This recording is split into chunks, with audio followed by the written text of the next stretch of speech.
Hi everyone. तो आज हम देखेंगे कंजर्वेशन ऑफ मोमेंटम।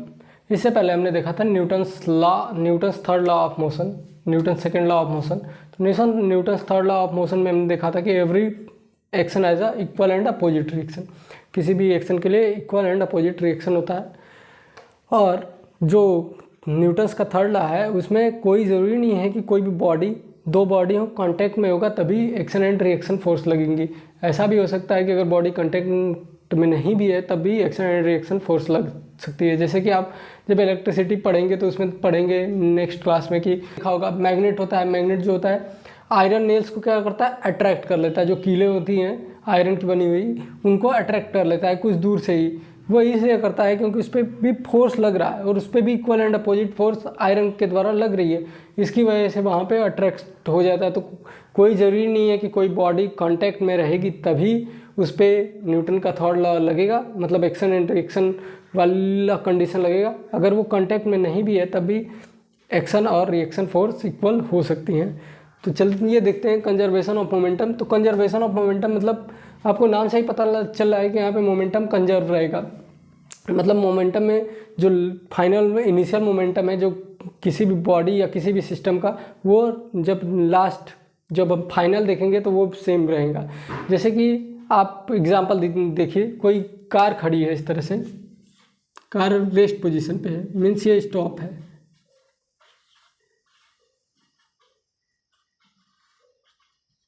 इस तरह से स्टॉप है और एक ट्रक आ रही है इधर से, ट्रक आ रही है या बस आप मान लीजिए, कुछ भी मान लीजिए। ये ट्रक है, ये ट्रक आ रही है और ये रेस्ट पे है, ये मूव कर रही है। इसके पास मतलब कुछ तो मोमेंटम होगा, इसके पास मोमेंटम होगा। और ये जो रेस्ट पे है, ये रेस्ट पे है तो इसका मोमेंटम क्या होगा, इक्वल, जीरो के इक्वल होगा। अब ये कार आप कार रेस्ट पे है और ये ट्रक आके क्या करती है, कार से कोलाइड कर जाती है, कार को टक्कर मार देती है।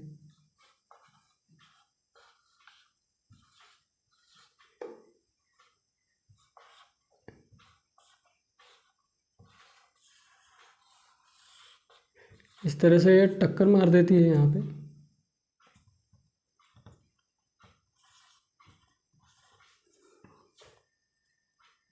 इस तरह से बस आप फिगर के द्वारा समझिए। इस तरह से टक्कर मार देती है।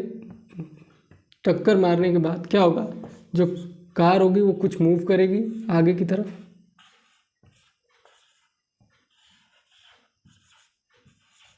कुछ ये मूव कर जाएगी।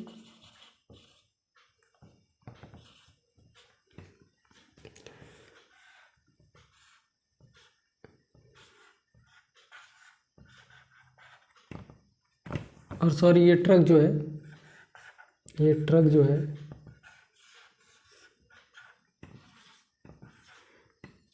इसका भी ये कुछ थोड़ा सा इसकी स्पीड डिक्रीज कर जाएगी। क्योंकि आप देखेंगे जब कोई चीज़ लड़ती है तो उसमें क्या होता है, जो एक्सीडेंट होता है तो उसकी एक की स्पीड, अगर ये रुकी हुई है तो चलना स्टार्ट कर दी, इसमें कुछ डिक्रीज आ जाएगा इसकी वेलोसिटी में।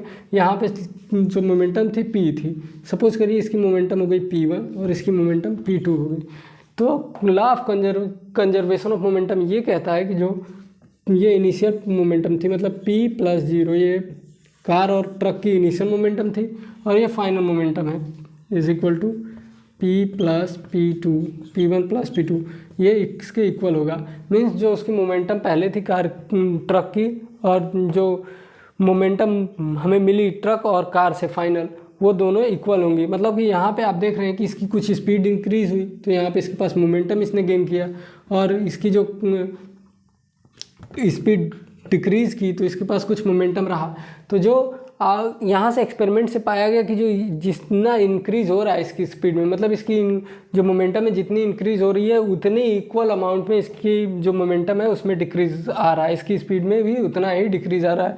मतलब इसकी जो मोमेंटम है इक्वल अमाउंट में डिक्रीज़ कर रही है, जितना ये बढ़ रहा है उतना ये घट रहा है। तो यहीं से हमें पता चलता है कि जो मोमेंटम है किसी भी बॉडी, किसी भी सिस्टम का, जब तक उस पर कोई एक्सटर्नल फोर्स ना लग रहा हो तो उसमें क्या होता है, उसकी जो मोमेंटम है, इनिशियल मोमेंटम वो फाइनल मोमेंटम के इक्वल होती है। मतलब मोमेंटम जो होता है वो कांस्टेंट रहता है, ना बढ़ता है ना घटता है, अगर जब कोई बाहर से कोई फोर्स नहीं लग रही होती है।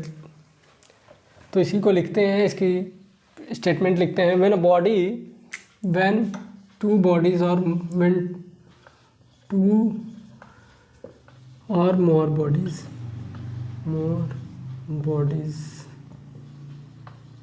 दो या दो से अधिक बॉडीज, जैसे हमने ट्रक और कार लिया तो वहाँ पे सिर्फ दो बॉडीज़ थी, वहीं पे अगर 3-4 बॉडीज़ का कोलाइड हो जाता है, जैसे दो कार खड़ी थी, दोनों में जाके वो टक्कर मार देती, तो वहाँ पे दो से ज़्यादा बॉडीज़ हो गई, तो वही हो गया when two or more bodies acted upon one another acted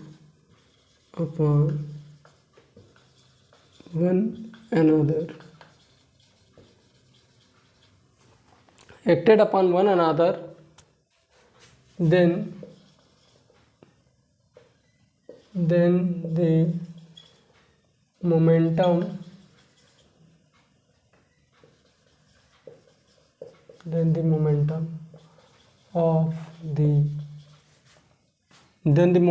then the initial momentum and final momentum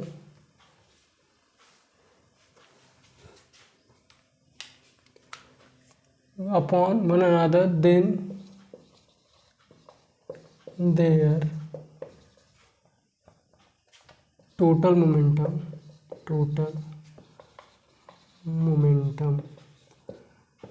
remains constant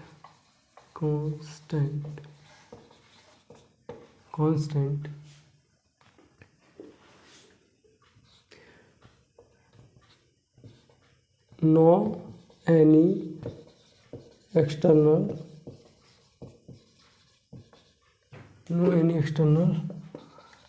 force is applied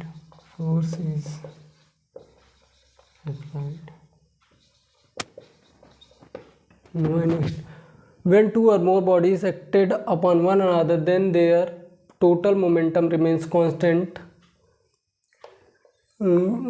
when, यहाँ पे लिखेंगे हम, यहाँ पे थोड़ा सा ये सेंटेंस इसकी मीनिंग अच्छे से निकल रही थी, तो वही लिखेंगे when two or more bodies acted upon one another, then their total momentum remains constant provided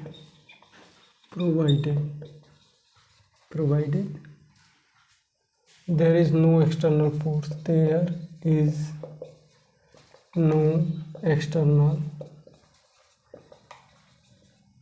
force acting on bodies.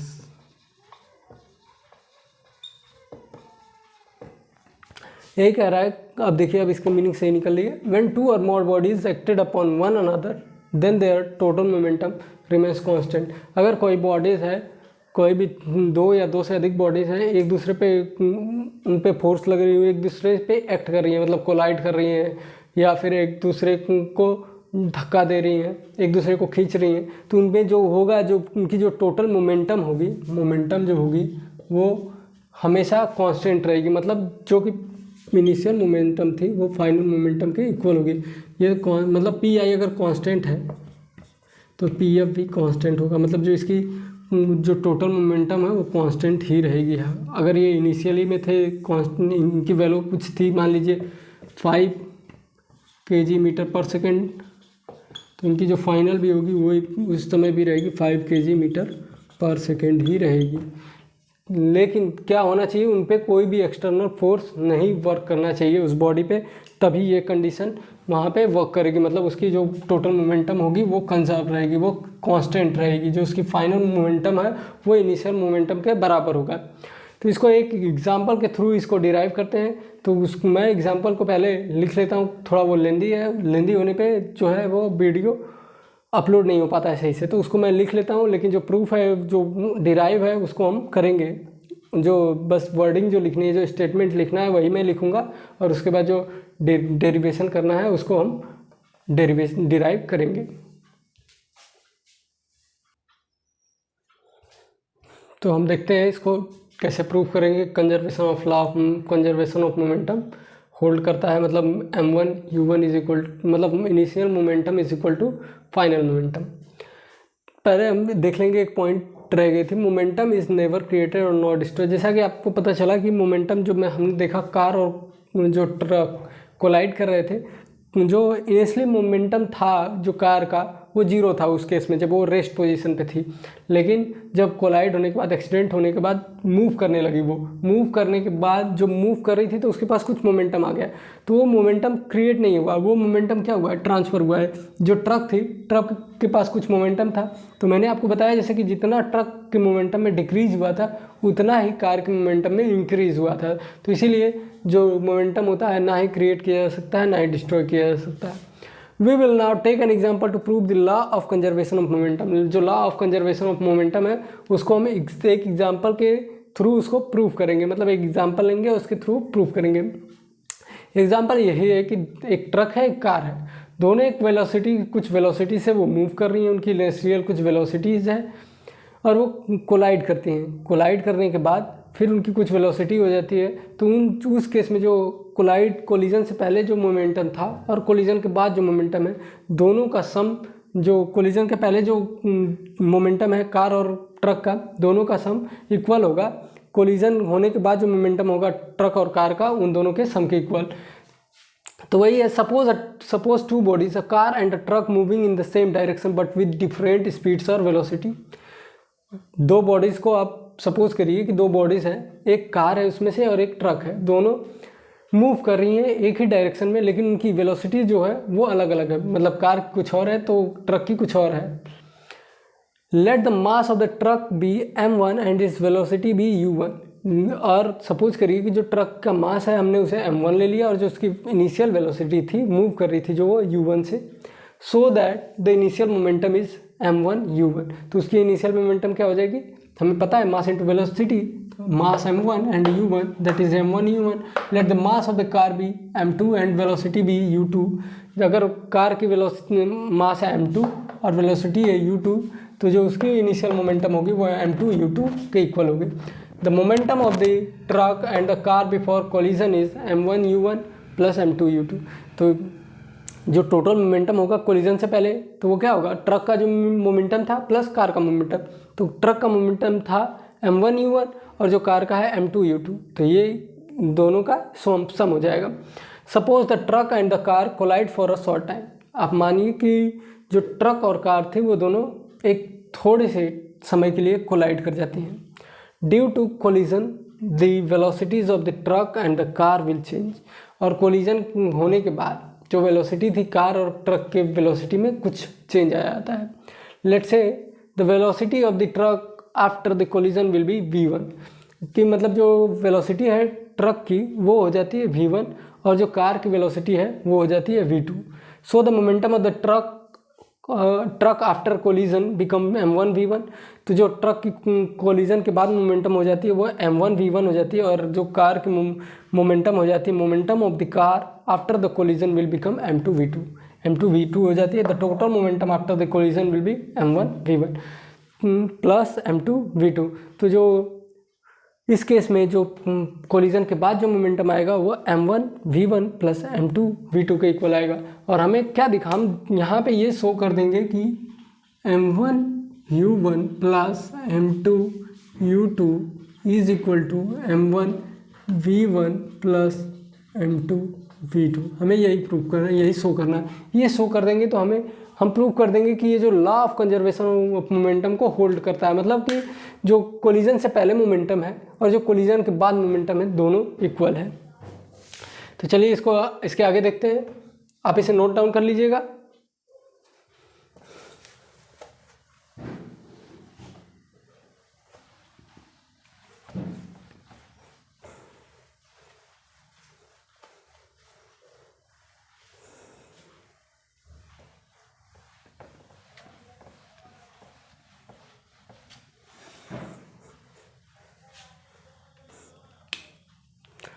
एक बात और लिखिए आप, सपोज जब उन कोलिजन किया उन्होंने तो उस पर फोर्स तो कुछ लगेगा। Suppose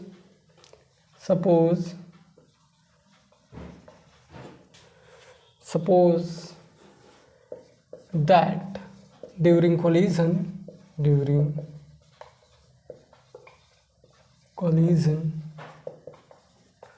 the truck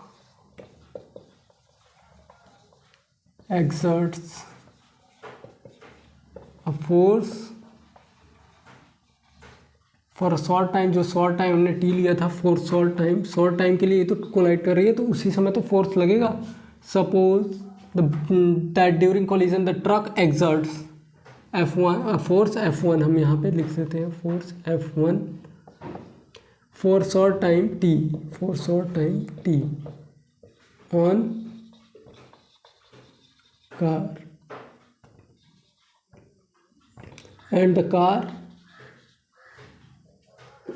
and the car exerts a force F2 on the truck for time t।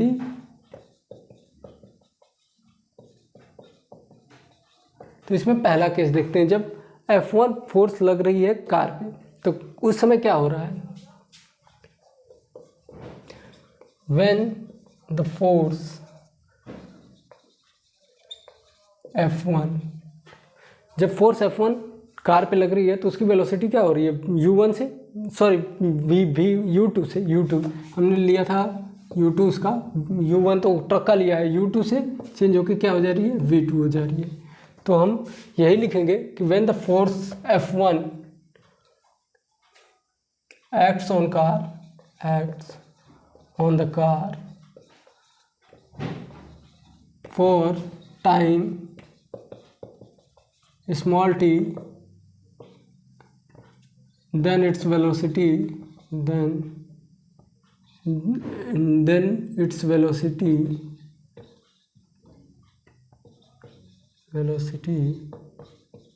changes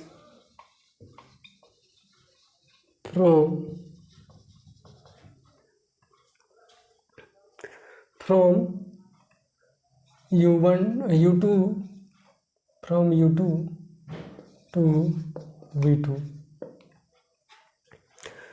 V2 हो गया। तो इस केस में हमारे पास एक्सेलरेशन होगा क्या, कार का क्या होगा, so the acceleration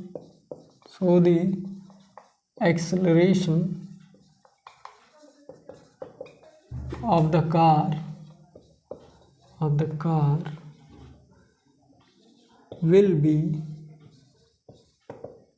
A is equal to initial velocity minus final velocity, initial velocity V2 minus U2 upon time t। ये हो गई एक्सेलरेशन हमारे लिए कार के लिए। हम एक जगह पे लिख लेते हैं कि जो कार की वेलोसिटी हमने ली है वो है U2 और V2, और जो ट्रक की है वो है U1 V1। इस तरह से कन्फ्यूज़न नहीं होगा हमें। ये तो इस केस में जो फोर्स लगेगी, फोर्स हमको पता है force is equal to mass into acceleration होता है, मास इनटू एक्सेलरेशन। आपको पता है जो F1 है, F1 होगा मास इनटू एक्सेलरेशन। तो आपको पता है कि एक्सेलरेशन हम कौन सा रखेंगे, एक्सेलरेशन तो दो होगा ना, एक ट्रक के केस में होगा एक कार के केस में होगा, लेकिन हम यहाँ पे कार वाला लेंगे क्योंकि F1 जो फोर्स है वो कार पे लग रही है। तो जब हम किसी चीज़ पे फोर्स लगाते हैं, जैसे मैंने इस मार्कर पे फोर्स लगाया, ये मान लीजिए 2 मीटर पर सेकंड से मूव कर रहा है, मैंने इस पर फोर्स लगाया और ये 4 मीटर पर सेकंड से मूव करने लगा, तो मैंने इस पर जो फोर्स लगाया तो चेंज इन स्पीड तो इसमें आई, तो चेंज इन स्पीड इसमें आई, फोर्स इस पर एक्ट कर रही है, तो एक्सेलरेशन किस बॉडी में होगा, इस बॉडी में होगा। तो इसी तरह ट्रक थी, सपोज करिए ये ट्रक है, ट्रक ने कार को कोलाइड किया तो कार पे जो एक्सेलरेशन में चेंज आ रहा है, फोर्स कार पे एक्ट कर रही है, तो जो एक्सेलरेशन में चेंज आ रहा है वो फोर्स, जो एक्सेलरेशन में चेंज आ रहा है वो कार पे आ रहा है। तो यहाँ पे हम कार वाला एक्सेलरेशन लेंगे और यहाँ पे आप इसे A1 मान लीजिए, A1 क्योंकि उसको भी लिखेंगे हम, तो M इंटू यहाँ पे V2 माइनस U2 होगा, V2 minus U2 upon T। This is the equation number 1, इसे आप लिख लीजिएगा। फिर सेकेंड केस हमारे पास आएगी, when the force F2 acts on the car, F2 acts on the car के द्वारा ट्रक पे लगाई जा रही है, तो acts on the truck for time T. इसी तरह एज इट इज़ लिखेंगे, लेकिन इसमें सब वैल्यू जो F2 है, F2 के केस में है, वो सारी चीज़ लिखेंगे हम ट्रक के केस की तरह। T then it's.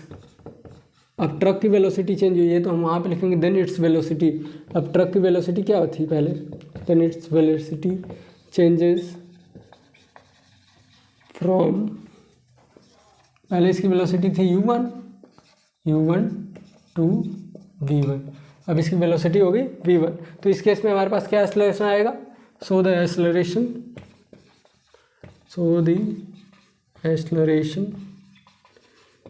will be F2 is equal to A2 हो जाएगा, A2। सो आप यहाँ पे फोर्स लिख लीजिएगा, force F1, A2 is equal to, velocity change हुई है v1 माइनस u1 अपन t आएगा, ये हो गया। तो इस केस में जो फोर्स होगी, so force F2 is equal to, जो फोर्स F2 होगी इस केस में आएगा m इंटू, हमने मास लिया था यहाँ किसका, m1a1, यहाँ पे हमने मास लिया ट्रक का, सॉरी यहाँ पे मास तो इसका होगा जिसमें एक्सेलरेशन आ रहा है, मास आ रहा है m2 और यहाँ पे 2 रहेगा। हमने मास यहाँ पे कार पे वर्क हो रहा है, फोर्स लग रही है कार पे, तो हम जिस पे फोर्स लग रही है उसका मास लेंगे। तो इस केस में भी फोर्स लग रही है 1 पे, और जो एक्सेलरेशन है v minus u1 upon t। ये हो गई हमारे पास इक्वेशन नंबर 2। यहाँ तक नोट डाउन कर लीजिए, इसके बाद आगे देखते हैं।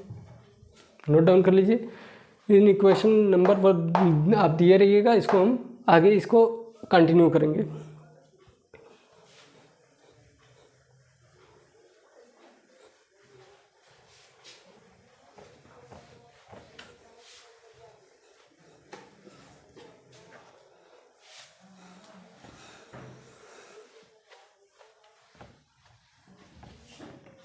हमारे पास दो चीज़ें आई थी, एक था F1 इज इक्वल टू था हमारे पास m2 v2 माइनस u2 अपन स्मॉल t, ये थी हमारे पास इक्वेशन नंबर 1।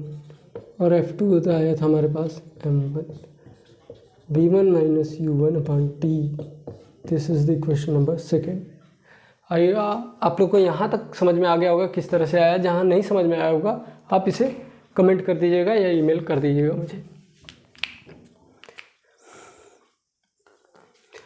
अब देख रहे हैं, अब यहाँ से हमें न्यूटन्स थर्ड लॉ लगाना है इस पर। आपको पता है कि जो F1 है ये किस पे लगी थी, कार पे लगी थी, ट्रक के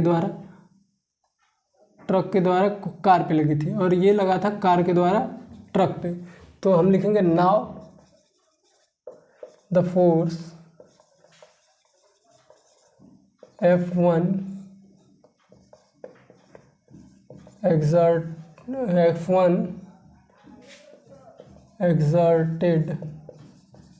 exerted by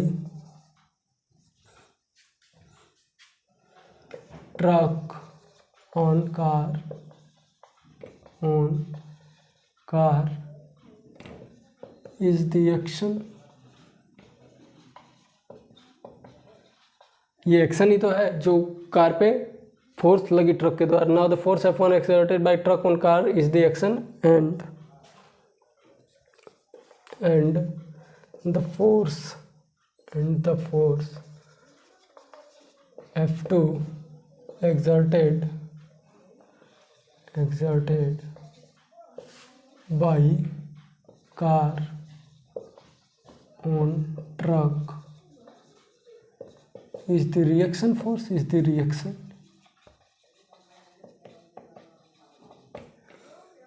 अब हमें पता है now from Newton's third law of motion, now from Newton's third law of motion, law of motion. Newton's के थर्ड लॉ ऑफ मोशन के अकॉर्डिंग क्या है, जो एक्शन फोर्स होती है वो रिएक्शन फोर्स के इक्वल होती है लेकिन अपोजिट होती है। मतलब कि जो एक्शन फोर्स होगी जो कार एग्जर्ट कर रही है, वो कार जो ट्रक कार पे एग्जर्ट कर रही है फोर्स F1,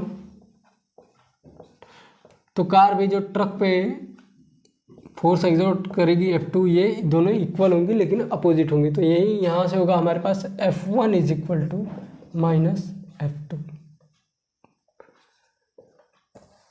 अब यहाँ से लिखेंगे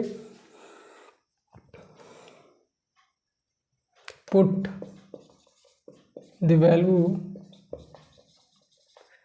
of F1 and F2 in above equation from equation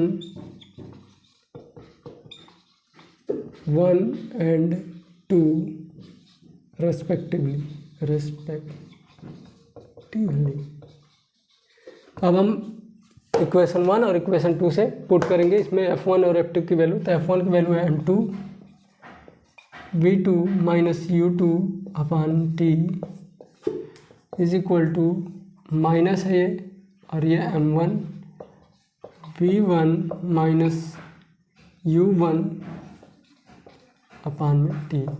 अब इसको ब्रैकेट ओपन करिए। अब यहाँ से बहुत आसान है, m2 v2 minus m2 u2 upon में t is equal to minus m1 v1, और ये माइनस माइनस का मल्टीप्लाई होगा प्लस हो जाएगा, तो m1 u1 अपॉन में t।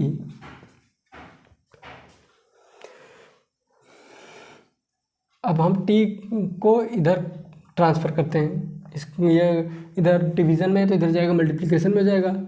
m2 v2 minus m2 u2 is equal to minus, इसे ब्रैकेट में कर लीजिए m1 v1 plus m1 u1, इसका सबके साथ मल्टीप्लाई होगा आएगा तो t से t कैंसिल हो जाएगा। हमारे पास बचेगा m2 v2 minus m2 u2 is equal to minus m1 v1 plus m1 u1।